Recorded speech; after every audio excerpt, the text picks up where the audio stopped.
आखिर वे कौन लोग हैं जो इस देश में परम पूज्य बाबा साहब डॉक्टर भीमराव अंबेडकर का विरोध करते हैं या विरोध करना चाहते हैं? आखिर क्यों? आखिर परम पूज्य बाबा साहब डॉक्टर भीमराव अंबेडकर ने ऐसी कौन सी बात उन लोगों के खिलाफ कही जिसके लिए वो परम पूज्य बाबा साहब डॉक्टर भीमराव अंबेडकर का विरोध करना चाहते हैं? आज तक मेरे कानों में ऐसी कोई भी बात मुझे सुनाई नहीं दी है कि जिसमें ऐसा लगा हो कि परम पूज्य बाबा साहब डॉक्टर भीमराव अंबेडकर ने इस देश के किसी भी जाति, किसी भी धर्म के, किसी भी व्यक्ति के लिए उसके खिलाफ कोई बात कही हो। किसी के हित में तो बात कही होगी, लेकिन किसी के खिलाफ एक बात भी नहीं कही। जिस व्यक्ति ने कभी किसी के खिलाफ कोई बात नहीं कही, कभी किसी का नुकसान करने की सोची नहीं, उसका इस देश में लोग विरोध क्यों करना चाहते हैं, यह मेरी समझ में नहीं आता। अब किसी एक जाति वर्ग के लिए परम पूज्य बाबा साहब डॉक्टर भीमराव अंबेडकर ने कोई उत्थान का कार्यक्रम चलाया, तो उसमें बुराई क्या है? जब अन्य लोग सब कुछ देखते हुए अपनी आंखों से देख रहे हैं कि कुछ लोगों पर अत्याचार कर रहे हैं, लेकिन वो उनका विरोध नहीं कर रहे हैं, उनको समझा नहीं रहे हैं, उनको रोक नहीं रहे हैं, तो ऐसे में अगर परम पूज्य बाबा साहब डॉक्टर भीमराव अंबेडकर खड़े हुए और उन्होंने उन लोगों के उत्थान का कार्यक्रम शुरू किया, तो इसमें बुराई क्या है? मुझे एक घटना याद आती है। वह घटना है गांधी जी की। गांधी जी यहाँ से साउथ अफ्रीका गए, और साउथ अफ्रीका गए तो उनको ट्रेन में अंग्रेजों ने धक्का देकर प्लेटफॉर्म पर फेंक दिया, उनकी पिटाई भी कर दी। और वहां अपनी पिटाई से इतना आहत हुए कि उन्होंने जो गोरे और काले का जो भेद होता था, पूरी दुनिया में जो गोरे और काले का भेद था, उसके खिलाफ वहां पे मुहिम छेड़ दी, वहां पे सत्याग्रह का आंदोलन कर दिया, और उस सत्याग्रह के आंदोलन से बड़े प्रसिद्ध हो गए। जब वापस भारत आए तो उन्हें एक आंदोलन का नेता के रूप में देखा जाने लगा।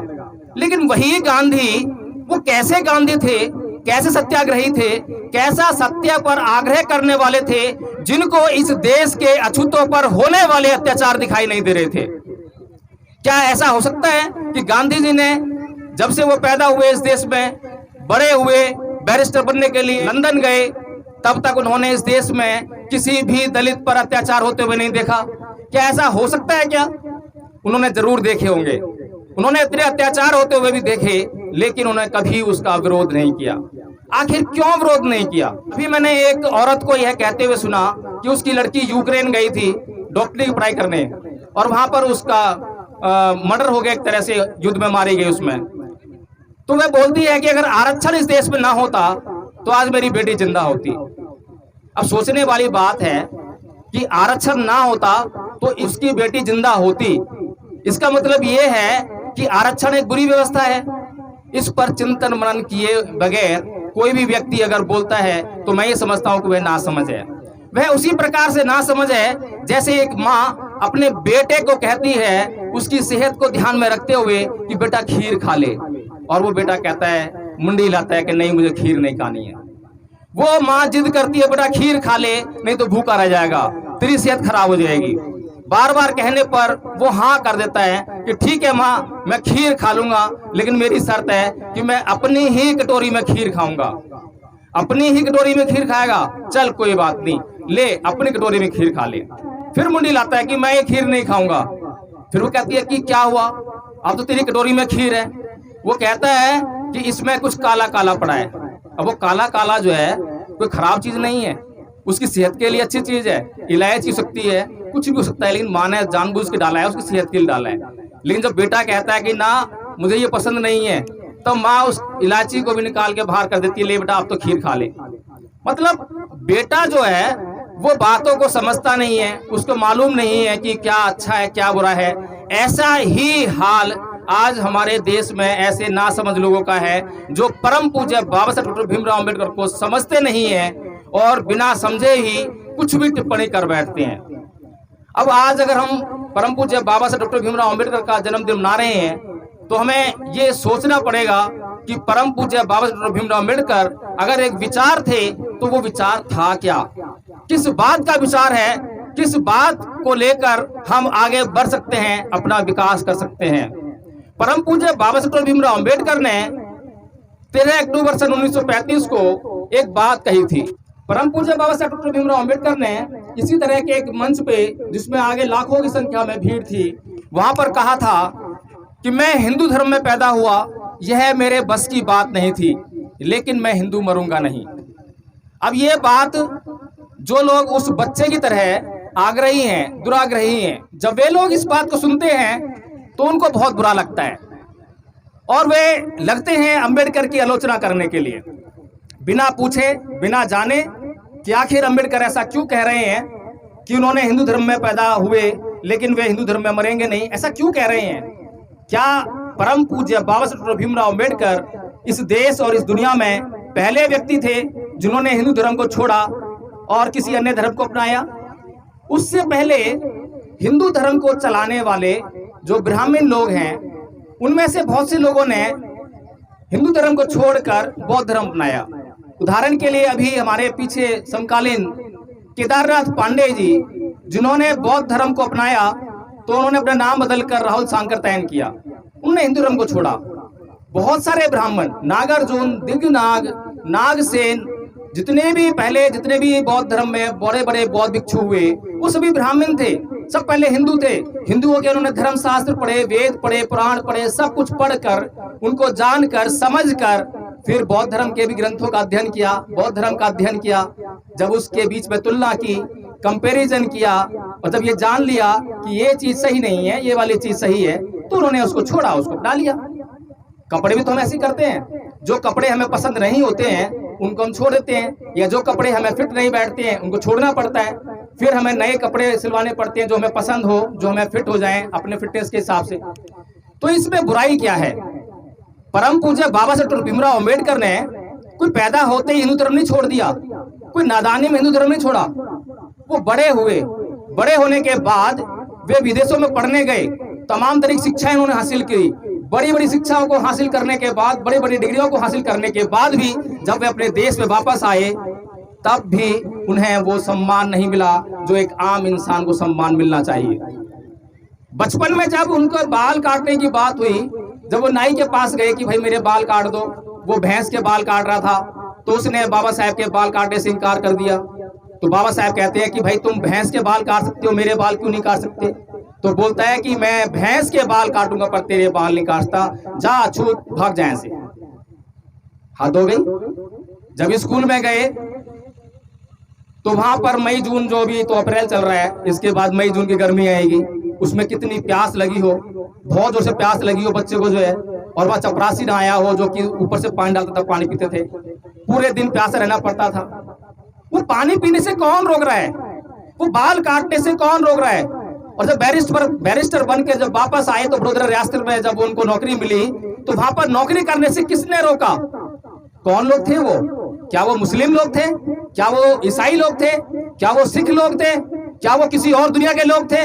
क्या वो इसी दुनिया और इसी देश के लोग नहीं थे? क्या वे हिंदू धर्म कहे जाने वाले लोग नहीं थे? क्यों रोका उन्होंने? आखिर उनकी क्या मजबूरी थी?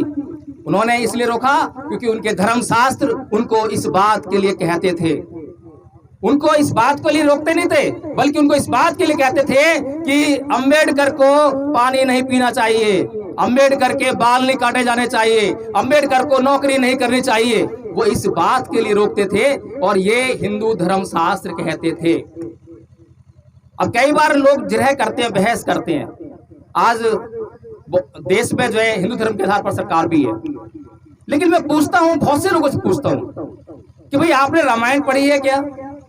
किसी ने रामायण पढ़ी है? यहाँ पर कितने लोग रामायण पढ़ी है? रामायण कितने लोगों ने पढ़ी है? रामायण पढ़ी होगी भी आपने तो रामचरितमानस पढ़ी होगी, और रामचरितमानस पढ़ी होगी तो उस पर ध्यान से नहीं पढ़ा होगा। और वाल्मीकि रामायण तो आपने पढ़ी नहीं होगी। अब वाल्मीकि रामायण में एक शंबुक वध का एक प्रकरण है। शंबुक ऋषि है जो कि जंगल में तपस्या कर रहा है और बहुत घोर तपस्या कर रहा है। वहां पर राम पहुंचते हैं और देखते हैं कि भाई इतनी घोर तपस्या तो कोई बहुत बड़ी जाति का व्यक्ति कर सकता है, कोई ब्राह्मण होगा। जाकर उसको नमन करते हैं कि हे तपस्वी, आप कौन हो? आपका नाम क्या है? आपका गोत्र क्या है? आप किस वंश से हो? ये पूछते हैं। अब राम ये क्यों पूछ रहे हैं? अगर राम भगवान है तो वो ये क्यों पूछ रहे हैं कि तेरी जाति कौन सी है, तेरा गोत्र क्या है? क्योंकि उनके धर्म शास्त्र किसी भी शूद्र को शिक्षा लेने की इजाजत नहीं देते। ये मैं नहीं कह रहा, ये वाल्मीकि रामायण कह रही है। और वाल्मीकि रामायण कह रही है और मैं नहीं कह रहा हूं, तो वो कभी भी आप पढ़ सकते हैं, कोई भी पढ़ सकता है, किसी को रोका नहीं गया है। और वहां पर जब राम को ये पता लगता है, जब शंभू को अपना परिचय देते हुए कहते हैं कि हे राम, मैं शूद्र शंभू हूं, मेरी जो जाति है वो शूद्र है, तो इस पर राम विचलित हो उठते हैं, क्रोधित हो उठते हैं कि अरे इतना बड़ा जुल्म, धर्म शास्त्रों ने ये कहा है कि शूद्र को शिक्षा लेने का अधिकार नहीं है, और तुम शिक्षा ग्रहण कर रहे हो और यहाँ उपदेश भी दे रहे हो, शिक्षा ली और लोगों को बांट भी रहे हो शिक्षा को, जो है ये तो बहुत घोर अन्याय है धर्मशास्त्रों के साथ में। जब उन्होंने ये देख लिया, जान लिया कि ये तो शूद्र है, तुरंत तलवार म्यान से निकाली और शंभू का सर धड़ से अलग कर दिया। अब बताइए, अगर भगवान राम भगवान थे, ईश्वर थे, तो उन्होंने एक शूद्र का इस बात पर बद्ध क्यों किया कि वह शिक्षा ले रहा है और शिक्षा दे रहा है? क्या अपराध किया? महाभारत में हम पढ़ते हैं, एकलव्य का प्रकरण पढ़ते हैं ना, तो गुरु द्रोणाचार्य है, उसका अंगूठा मांगते हैं। अरे गुरु द्रोणाचार्य ने किस बात की वो गुरु दक्षिणा? तो गुरु दक्षिणा कब दी जाती है? जब कोई शिक्षा दे और उस शिक्षा को लेकर आदमी तैयार हो जाए और कहे कि हाँ वास्तव में आपकी शिक्षा लेकर मैं तैयार हो गया हूं। अब गुरु द्रोणाचार्य स्वतः अपने आप से मना करते हैं कि भाई मैंने तो आपको शिक्षा दी नहीं, तो गुरु द्रोणाचार्य किस मुंह से उससे अंगूठा मांगते हैं? और क्यों मांगते हैं? सिर्फ इस बात से कि एकलव्य शूद्र है। अब ये कौन कह रहा है? ये हम नहीं कह रहे हैं, ये जो महाभारत है बाबा साहब ने नहीं लिखी, मैंने नहीं लिखी, ये जो है कि हम बनावटी बातें कर रही हूँ। वो जो लेडी वो कहती है कि आरक्षण ने मेरी बेटी को मार दिया, उसने कभी रामायण पढ़ी? नहीं पढ़ी। अभी नवरात्र चल रहे थे, तो नवरात्रों में देश में एक भूचाल सा आया कि नवरात्रों में मांस की बिक्री नहीं होगी, नवरात्रों में मांस की बिक्री नहीं होगी। और मनुस्मृति क्या कहती है? मनुस्मृति कहती है कि किस पशु का मांस खाया जाना चाहिए, किस पशु का मांस किस तरह खाना चाहिए, उसकी पूजा करे खाना चाहिए या क्या करना चाहिए, सब लिखा हुआ है। तब बताइए, अरे भाई आपने अगर मांस को, चलो अब आप जागरूक हो गए हो, आज के जमाने में आप पढ़ गए हो, समझ गए हो, और आप मांस खाना बंद करना चाहते हो, तो 9 दिन के लिए क्यों, पूरी जिंदगी भर के लिए बना करो ना आप। जैसे ही 9 दिन पूरे होंगे उसके बाद उस मांस पर टूट के पड़ेंगे। ये कौन सा धर्म है? ये कैसी संस्कृति है? ये समझ से बाहर है। जब ऐसी उठापो भरी संस्कृति, ऐसा उटपटांग धर्म जब बाबा साहब डॉक्टर भीमराव अम्बेडकर ने अच्छी तरह से उसका अध्ययन कर लिया, तो वे मजबूर हुए और 13 अक्टूबर सन 1935 को ये बोला कि धरती से उन्होंने यह घोषणा की लाखों अनुयायियों के सामने कि मैं हिंदू धर्म में पैदा हुआ, यह मेरे बस की बात नहीं थी, लेकिन मैं हिंदू मरूंगा नहीं। कोई ऐसे ही नहीं कर दिया, उस बच्चे की तरह नहीं। उस बच्चे की तरह तो वो लोग हैं जो समझने का प्रयास नहीं करते हैं। आज भी अगर बाबा साहेब की बात को किसी भी जाति का व्यक्ति समझ ले तो उसका भी तो उद्धार होगा। बाबा साहेब ने जो नारा दिया, वैसे तो 2 नारे हम सुनते हैं। बाबा साहेब ने इंग्लिश में कहा था कि एजुकेट, एगिटेट एंड ऑर्गेनाइज। अब हिंदी में उसको लोगों ने कहा कि शिक्षित बनो, संगठित बनो और संघर्ष करो। दोनों उल्टे हैं, लेकिन अलग अलग भी देख लें तो शिक्षित बनने के लिए कहा है, किसको कहा है? क्या उसमें लिखा है कि सिर्फ शूद्र समाज को मैं बोल रहा हूं शिक्षित बने? क्या दूसरे लोगों के लिए नहीं है? क्या ब्राह्मण लोग शिक्षित बनेंगे तो उनसे पाप हो जाएगा? बाबा साहेब की ऐसी कौन सी बात है जो दूसरे लोगों को रोकती है? बाबा साहेब का ऐसा कौन सा विचार है जो दूसरे लोगों को रोकता है? जब बाबा साहेब डॉक्टर भीमराव अम्बेडकर ने 1935 में हिंदू धर्म छोड़ दिया, तो उन्होंने कोई दूसरा धर्म अपनाना था, क्योंकि Baba Saheb doctor Bhimrao Ambedkar Karl Marx के विचार से इत्तेफाक नहीं रखते थे। कार्ल मार्क्स कहता है कि धर्म अफीम का नशा है, तो उसने कहा धर्म अफीम का नशा है। बाबा साहेब ने उसको समझा, सोचा, तो बाबा साहेब ने धर्म का त्याग नहीं किया। उन्होंने कहा नहीं, इस दुनिया में अगर किसी व्यक्ति को मान सम्मान की जिंदगी जीनी है तो उसके लिए उसका नैतिक आचरण होना बहुत जरूरी है, उसका नैतिक उत्कर्ष होना बहुत जरूरी है, और नैतिकता सिर्फ और सिर्फ धर्म से आ सकती है। इसीलिए उन्होंने 14 अक्टूबर सन 1956 को नागपुर की दीक्षा भूमि से बौद्ध धर्म को ग्रहण किया, और वो भी कोई अकेला नहीं किया, वो लाखों की संख्या में लोग थे वहां पे। 7 से लेकर 10 लाख के बीच में वहां पे संख्या थी। इतने लोगों के बीच में बौद्ध धर्म को ग्रहण किया। अब 1935 में धर्म का त्याग करते हैं, हिंदू धर्म का, और 1956 में बौद्ध धर्म को ग्रहण करते हैं। बीच में कितना समय हुआ? 21 साल का। ये 21 साल क्यों लगे? एक धर्म को बदलने में 21 साल लग गए। अगर आज हम किसी धर्म का परिवर्तन करना चाहें, कोई हिंदू मुसलमान बनना चाहे, कोई मुसलमान हिंदू बनना चाहे, कितनी देर लगती है? आज सोचा और कल जाके मंदिर मस्जिद में गया और धर्म बदल लिया। लेकिन बाबा साहेब को 21 साल लगे। 21 साल इसलिए लगे कि आप लोगों के बीच में जब ये विचार आएगा तो आप लोग सवाल करोगे कि परम पूज्य बाबा साहेब डॉक्टर भीमराव अंबेडकर ने धर्म का परिवर्तन क्यों किया? हिंदू धर्म में क्या बुराई थी जो उसको छोड़ा, और बौद्ध धर्म में क्या अच्छाई थी जो उसे अपनाया? तो इस बात का जवाब खोजते खोजते बड़ी मेहनत से उन्होंने पूरे त्रिपिटक के जितने विकराल साहित्य को पढ़ा, उसका अध्ययन किया, और उसमें से एक किताब भी लिखी जिसे बुद्धा एंड इस धम्मा कहते हैं, बुद्ध और उनका धम्म। बड़ी मेहनत से तैयार की, क्योंकि ईसाइयों के पास अपनी बाइबल है, हिंदुओं के पास गीता है, सबके पास अपनी कोई न कोई पुस्तक है जिसमें कि संक्षेप में उनके धर्म के तत्व हैं। इसी तरह से बौद्धों के पास कोई ऐसी किताब नहीं थी। विकराल साहित्य को किसी के पास पढ़ने की क्षमता नहीं थी, कोई पढ़ नहीं सकता था। इसीलिए बाबा साहेब डॉक्टर भीमराव अंबेडकर ने अपने खराब स्वास्थ्य के बावजूद उस किताब को पूरा किया अपनी जिंदगी के रहते, और ये किताब लेकिन उनके मरने के बाद ही प्रकाशित हो पाई। लेकिन बाबा साहेब डॉक्टर भीमराव अंबेडकर ने हिंदू धर्म को छोड़ा, वो मैंने आपको बताया, लेकिन बौद्ध धर्म को क्यों अपनाया? ऐसी क्या बातें हैं?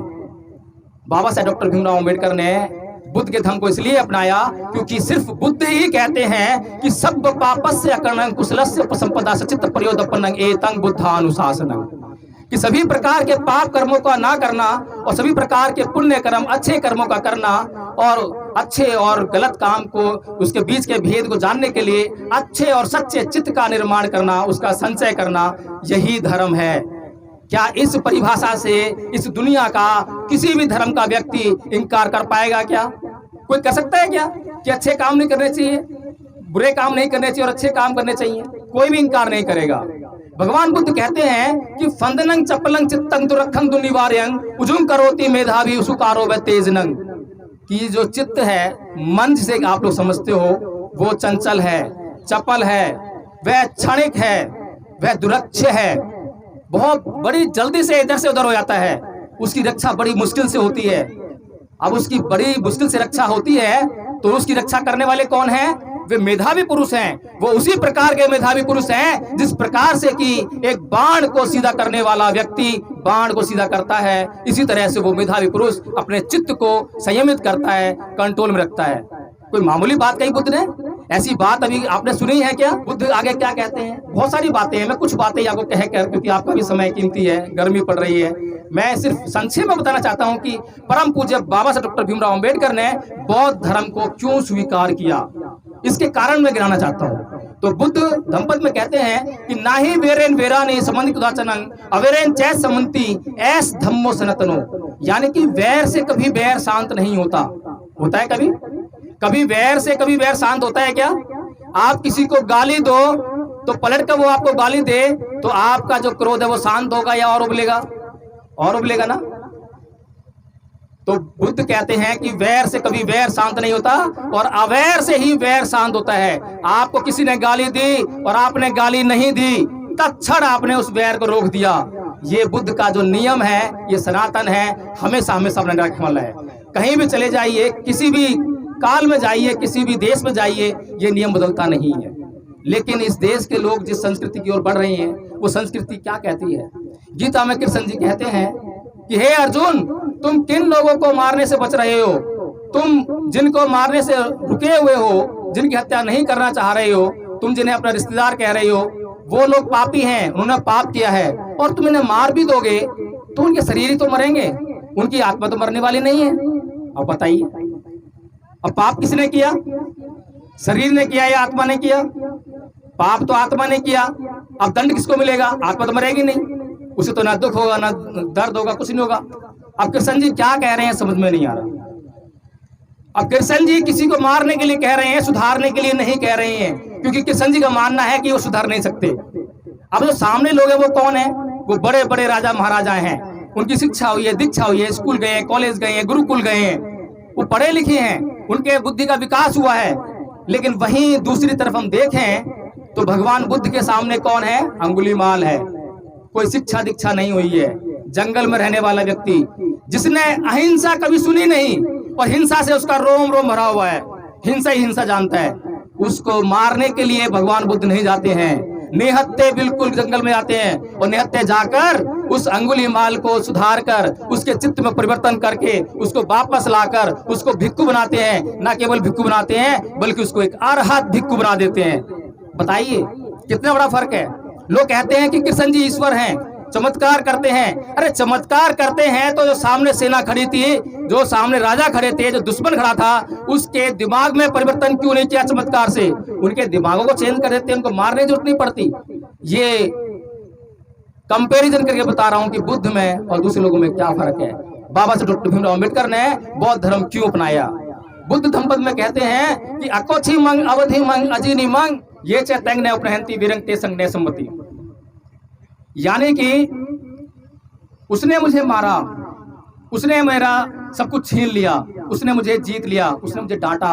जो इस प्रकार की बातों को अपने मन में बनाए रखते हैं उनका वैर कभी शांत नहीं होता। ये बुद्ध कह रहे हैं, लेकिन दूसरे लोग क्या कह रहे हैं? दूसरे लोग क्या कह रहे हैं कि उसने मुझे मारा, ओहो उससे बदला लेना पड़ेगा, उसको सबक सिखाना पड़ेगा। आज ऐसी संस्कृति हमारे दिमाग में डेवलप कर दी गई है और ऐसी संस्कृति डेवलप हो गई है तो हमारा जो आचरण है वो अशुद्ध हो गया है, हम शुद्धता से भाग रहे हैं। बुद्ध जो कह रहे हैं वो किसी को भी समझाया जा सकता है, लेकिन जो दूसरे लोग कह रहे हैं उसको कोई भी समझने के लिए आज तैयार नहीं हो सकता। तो ये जो मैंने मूल अंतर पाया है कि परम पूज्य बाबा साहब डॉक्टर भीमराव अम्बेडकर ने 13 अक्टूबर सन 1935 को हिंदू धर्म क्यों छोड़ा और 14 अक्टूबर सन 1956 को नागपुर की दीक्षा भूमि से बौद्ध धर्म को क्यों ग्रहण किया, ये मैंने कुछ कारण बताए हैं जिनको आप सोच सकते हैं, समझ सकते हैं। और अगर गहन चर्चा करनी हो तो कभी भी मुझे बुलाएं, मैं तुरंत आऊंगा और आप लोग चर्चा करूंगा।